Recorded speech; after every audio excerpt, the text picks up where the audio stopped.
Someone who understands. The midsummer sun beat down on Oakwood Farm, making the air shimmer above the dusty track. John, the farmer, wiped a forearm across his brow, leaving a muddy streak. In his hand he held a freshly painted sign, the black letters stark against the white painted wood. Puppies for sale. He'd spent the morning on it, knowing the litter was getting too old to keep. They were fine pups from a line of excellent sheepdogs, and he needed the money to see him through to harvest. He picked a sturdy fence post at the edge of his yard, right where the lane met the main road, and set about nailing the sign to it. The hammer blows sounded sharp and final in the quiet afternoon, punctuated only by the distant bleating of sheep and the clucking of his hens. As he was driving the last long nail into the timber, he felt a hesitant tug on the denim of his overalls. He looked down. Standing there was a small boy, no older than 7 or 8, with a cap pulled low over serious blue eyes. The boy had to crane his neck to look up at the farmer. "Mister," he said, his voice quiet but clear, "I want to buy one of your puppies." John sighed inwardly, rubbing the sweat from the back of his neck. He'd seen the look of longing in a child's eyes 100 times before. "Well, son," he said, his voice a gentle rumble, "I'm not sure. These puppies come from fine parents, champion sheepdogs, you see. They cost a good deal of money." The boy's face fell for a moment, his gaze dropping to the dusty toes of his boots. Then, with a renewed sense of purpose, he reached deep into the pocket of his trousers. He pulled out a small, warm handful of coins and held them up to the farmer. There were a few 10-pence pieces, some coppers, and a tarnished 5-pence. "I've got 39 cents, he announced as if it were a great fortune.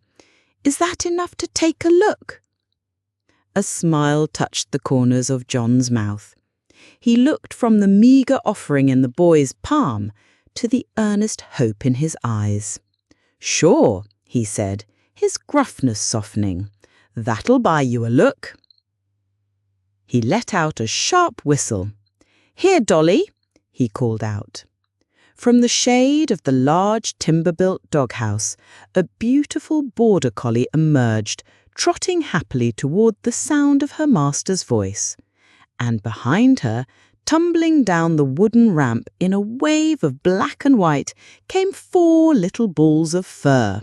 They yelped and nipped at each other, a boisterous, energetic bundle of life. The little boy pressed his face against the cool wire of the chain-link fence, his eyes dancing with pure delight. He watched as the puppies wrestled and rolled in the grass, their tiny tails wagging furiously. As the wriggling mass of pups made their way towards the fence, their mother watching with a proud eye, the boy noticed a slight movement back in the shadows of the doghouse. Slowly, another little shape appeared. This one was noticeably smaller than the others. It slid awkwardly down the ramp and began to hobble towards the rest of the litter, its back leg dragging slightly. It moved with a strange, uneven gait, doing its absolute best to catch up, a look of fierce determination on its tiny face. The boy's attention was completely fixed on this 5th struggling puppy. He watched it for a long moment, his expression unreadable. Then he lifted a finger and pointed. "I want that one," he said, his voice filled with a quiet certainty. The farmer knelt, bringing himself down to the boy's level. He looked at the struggling pup, then back at the boy, his face full of concern. "Son," he said gently, "you don't want that puppy. There's something wrong with his leg. He will never be able to run and jump and play with you like these other gogs would." The boy didn't answer immediately. He stepped back from the fence and, without a word, reached down and began to slowly roll up one leg of his trousers. In doing so, he revealed a sturdy steel brace that ran down both sides of his leg, attaching itself to a specially made shoe. It was a heavy, cumbersome-looking thing. He looked back up at the farmer, his gaze direct and unwavering. "You see, sir," he said, his voice steady, "I don't run too well myself, and he will need someone who understands." The farmer felt a lump form in his throat.